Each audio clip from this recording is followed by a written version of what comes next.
Alright guys, this is another FSD 14.2 video. I was supposed to be driving downtown to meet up with a client, but it's pouring rain. So things are going to change. I'm just going to stop by Tesla. I want to see if they can do some service on the car. If they can, I'm actually hoping to borrow a Model Y, assuming it has 14.2, while they have my car. So if that's the case, this video midway through I'll switch to that car, and it'll be kind of cool for me to be able to compare the two versions, like FSD 14.2, but in two very different cars, because I've yet to drive I really spend much time in a new Y with FSD. And it does look like now that more and more people, it seems like 14.2 is basically going wide, you would say. Like most people have it. A lot of people are being upgraded from 13.2.9 as well as 14.1.4 and 14.1.7. So basically whatever version of FSD you're on, if you're hardware 4, it feels like they're rolling it out now as fast as they can, which is really good because, and I still think that this would be my review, but although not perfect, 14.2 is much better than 14.1, mainly because 14.1 just had so many issues with like brake hesitancy and things like that. So, you know, there are absolutely still issues in 14.2, and I'll talk about those in a bit here, but from a like daily drive perspective, this version is so much better. So if you're on 13.2.9 and you don't mind losing speed control, I would say switch. And if you're on 14.1.4 or 14.1.7, I would say 100% switch. I might take over because this is all... Do I let it? I'll let it do its thing. Any person would take the middle lane here and turn left into Tesla right here. So they would take that turn. I don't know what we're doing, to be honest with you. If we're doing this, we should be in that lane, but we're not, so now we're in this lane. Huh. It's interesting that it's just ignoring the map data. Okay, this works. This is exactly what people are talking about. People are saying that version 14.2, and I haven't really noticed it. This is probably the first time, where 14.2 is like ignoring the route in favor of it doing its own thing. So, I mean, we had a completely different route on the map that was arguably way worse. So I am happy that it chose this instead. This is a lot safer, but it's interesting that this shows one thing and then FSD does another. All right, so we should go. Perfect, nice job. And then we're gonna go left up here, which should be okay. There's a lot of construction, but I think we can still turn left. We'll see what happens here. Yeah, we're totally good. So how the car's using the middle lane here is what I was expecting it to do on the bypass there. Okay, nice job if it goes right now, perfect.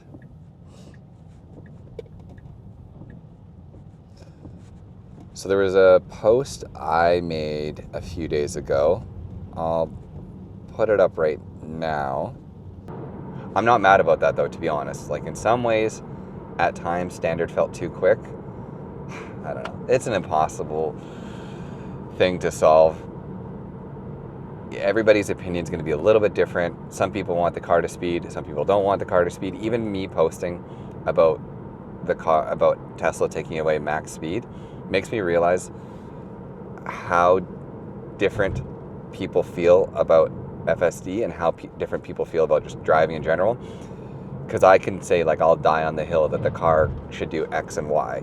And someone will say, you're dead wrong because I think the car should do the complete opposite. And to them, Tesla would be wrong to choose my answer. And to me, Tesla would be wrong to choose their answer. So how does Tesla win in that scenario? They don't, because everybody has a different opinion on what this car should do. I don't know the solution. It's tough. It's super tough. And so basically you will have just watched that, but that's me pretty much saying that Tesla is in a catch-22. There is almost no way for them to win because whatever they choose to do, somebody else will have a differing opinion, and so in their minds, Tesla will be wrong. A pretty good example of that is what 14.2 did to the speed profiles. So in 14.1, almost all the profiles were fast. Like standard we should go. Standard was pretty good, but at times really fast. Hurry was fast. Mad Max was very, very, very fast. In 14.2, they brought that all way down. So now, even in Mad Max at times, you're not going quick enough. Again, when I say you're not going quick enough, that's dependent on how fast you want to go, things like that. But with that change, people are now complaining. People complained that it was too fast, and now people are complaining that it's too slow. So that's just like a very perfect example of, in that situation, there's no winning for Tesla. They do one thing, people complain. They do another thing, people still complain. So it's fascinating to me to kind of see it, and I don't envy Tesla. Like, it's a tough battle for them. All right, let's see how we do here with parking. I've said it before, but parking is a major regression in 14.2. Other people are kind of echoing my statement, but I don't know why. I'm sure they'll be able to fix it, but yeah, just overall parking behavior and parking style has gotten much worse. We kind of figured it out here. This isn't the worst park job, but yeah, it is strange that on 14.2 parking is as bad as it is. Okay, I'll be back in 1 second. I'm just going to go inside. All right, guys. This is an FSD 14.2 video, but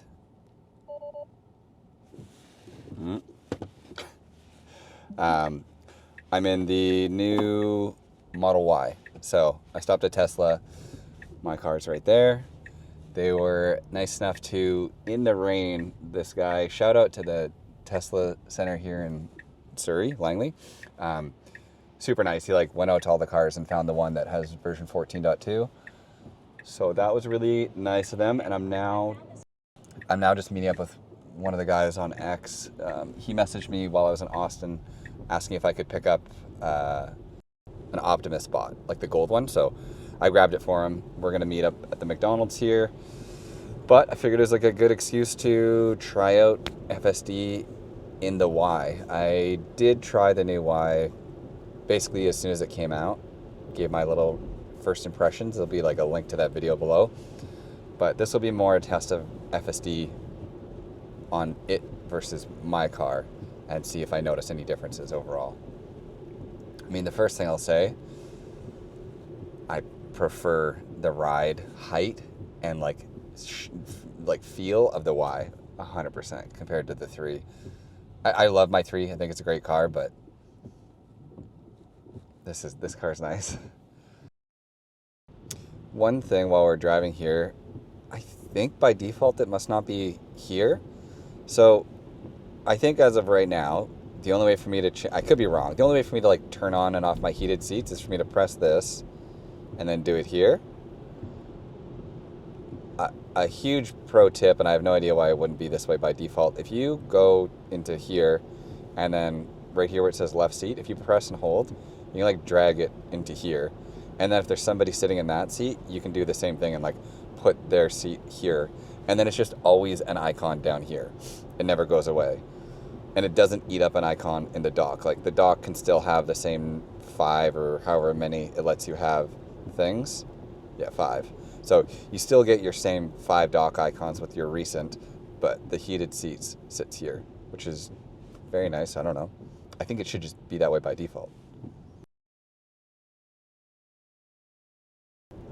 So for those of you that have version 14.2 now, since quite a few more people have it, what are your thoughts? Am I right with like the review I kind of gave it where, like I said, I think it's much better than 14.1 with the regressions being parking lots and perhaps speed issues, some lane hesitation, but otherwise, like, would you say that it's a better version than 14.1?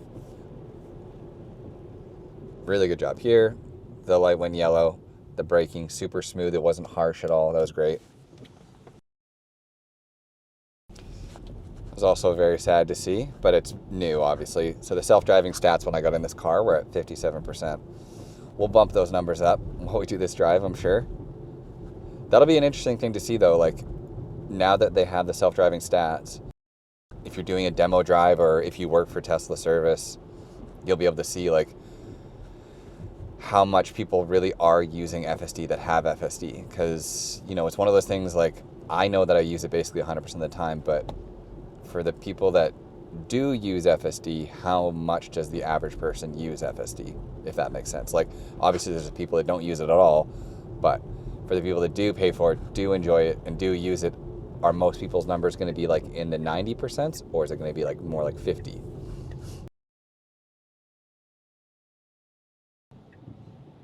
And for anybody that drives the two cars, if you have a 3 and a new Y, you'll probably notice this as well. But the buttons here, the like pressing this button and pressing this button are it's so much like it's clicky in a way that my 3 is not. And even these buttons feel way different. I've actually asked Tesla service before if there's a way for me to buy this piece and replace it for my car. They didn't say so. So if there is anybody watching my videos that knows if it's possible, I did try and look up the part and I couldn't find it. But yeah, I would pay money to replace this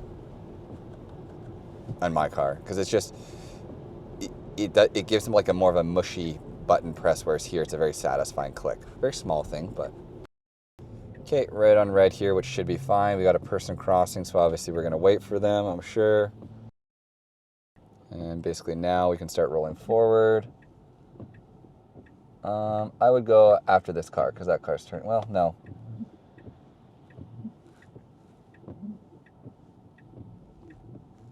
Nice job.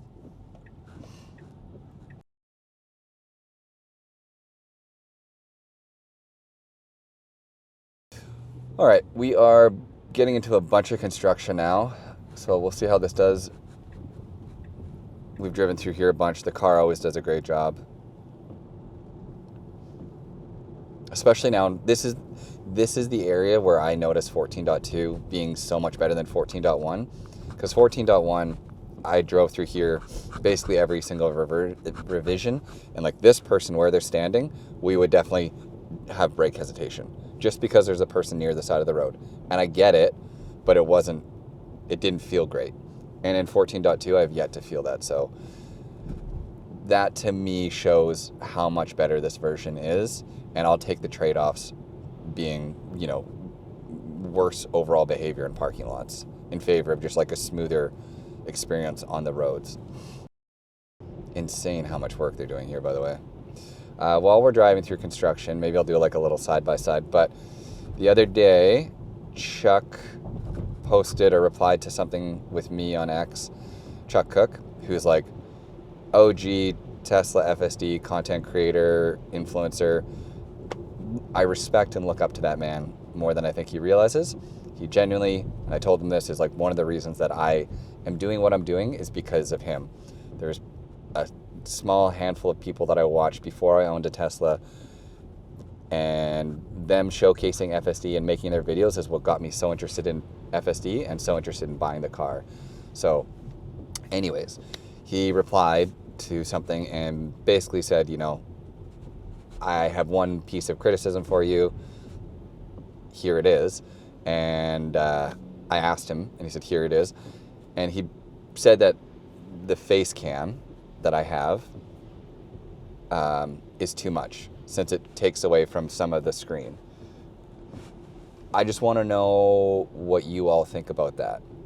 So I do my best to like prioritize the screen being the biggest it can be, and then I basically like make this face cam like squeeze in there, because, and maybe I'm going to be able to like prove myself wrong, in which case I'll be doing it right now, like in the edit, but basically I can make this screen go as big as I can, but it'll top out this way before it tops out. It'll top out up and down before it tops out left and right, which means I have dead space on the right, which is usually where I just stick my face cam. So anyways, let me know in the comments if you don't mind. Do you want me to get rid of the face cam in favor of like maybe a slightly bigger this camera or screen? Again, I'm trying to make this the best content as possible to watch for you all, so whatever majority rule says, I'll probably likely do. Okay, we are getting onto a highway here.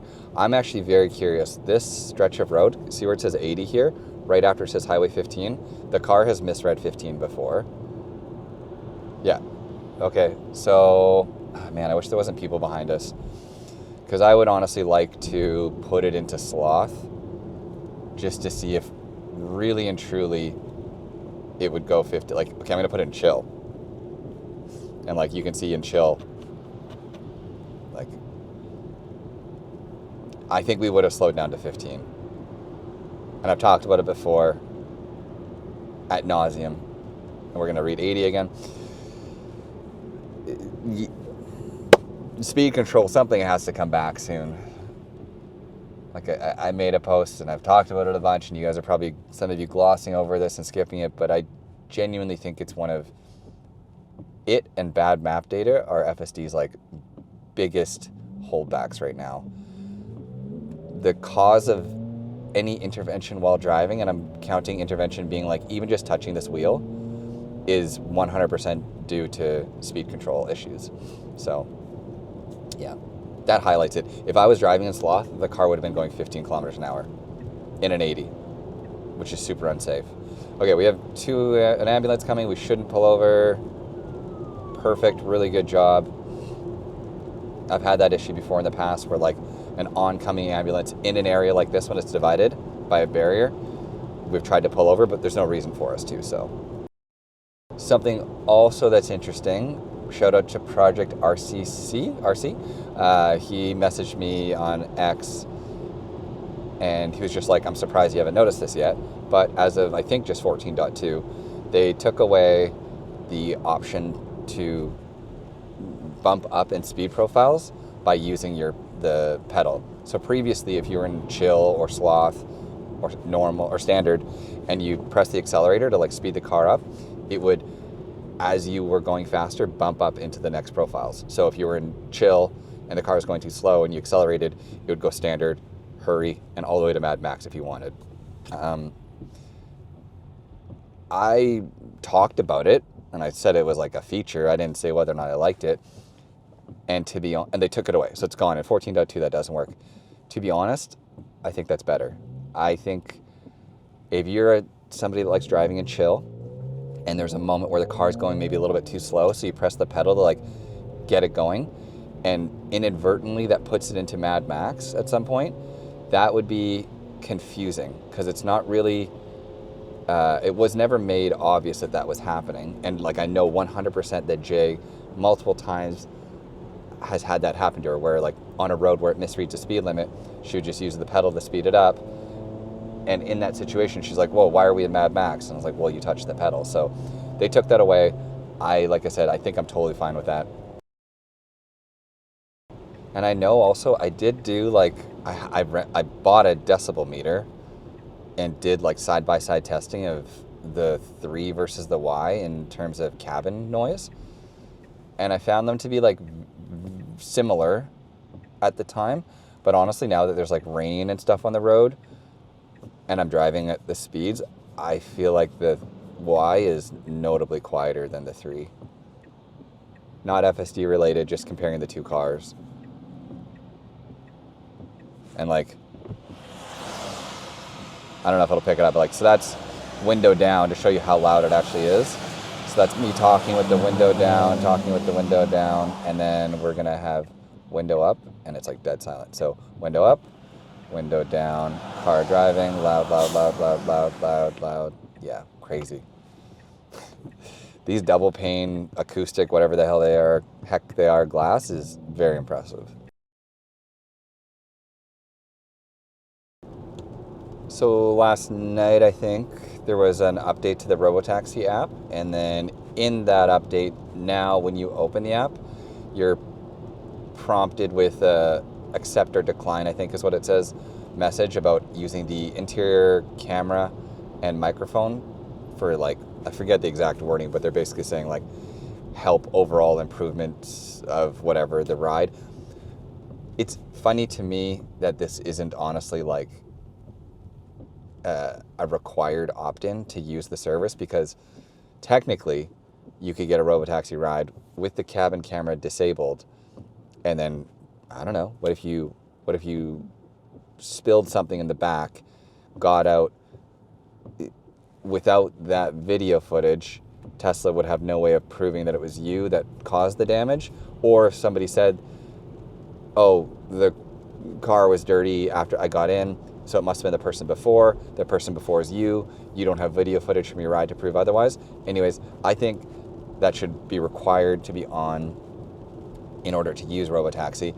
And I honestly also think there needs to be another one, almost like, I don't know where they'd put it, but like, you can't, there's blind spots. And I think that would, in the future, cause an issue. Maybe I'm dead wrong. I have no idea what Waymo's interior camera system looks like, but yeah, just kind of a interesting update as they get closer and closer to like probably a public release of Robotaxi, in a sense of like anybody that downloads the app will have access.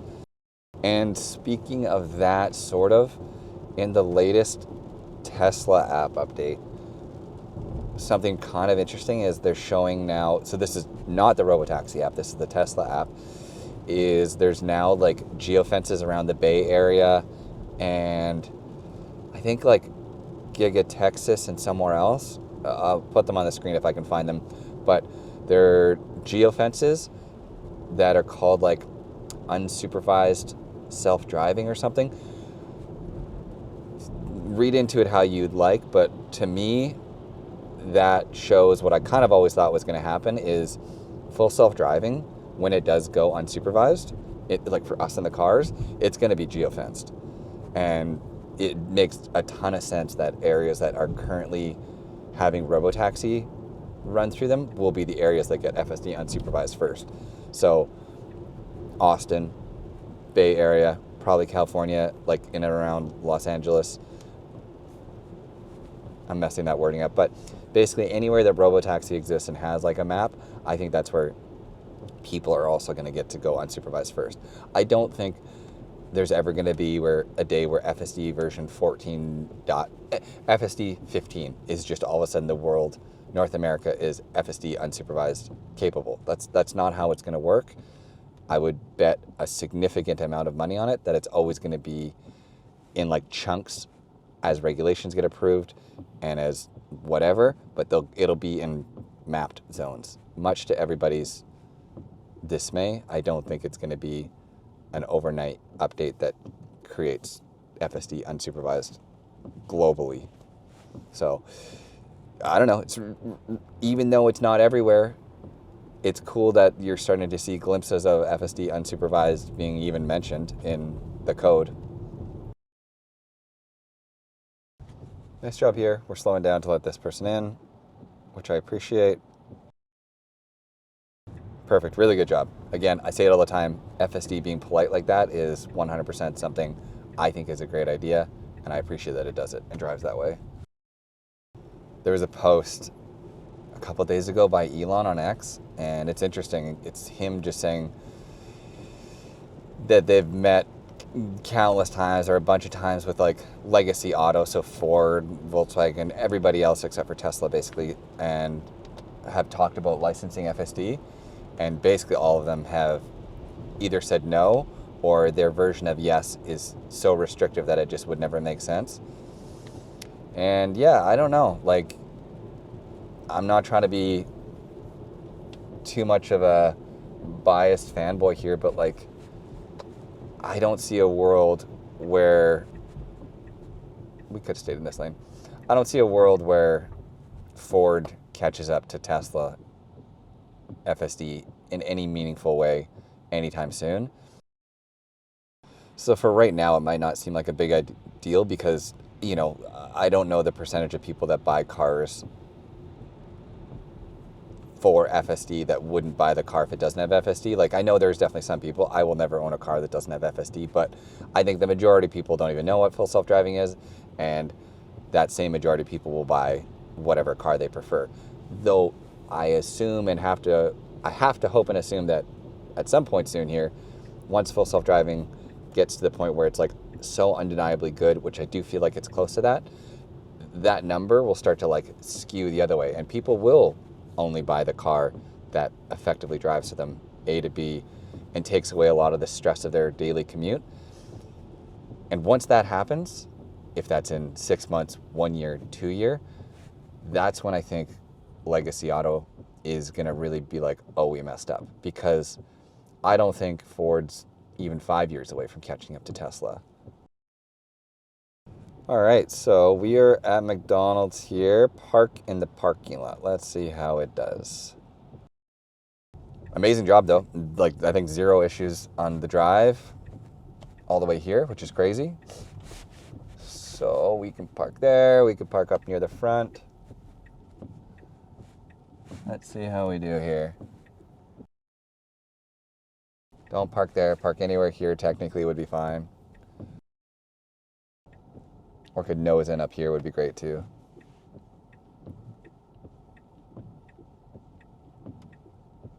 It's so easy. Just do it. Okay, it's gonna back in. That's fine. I'm not mad. Let's see here. If it does this in 1, that's good. No, it's definitely not gonna do this in 1. Is it?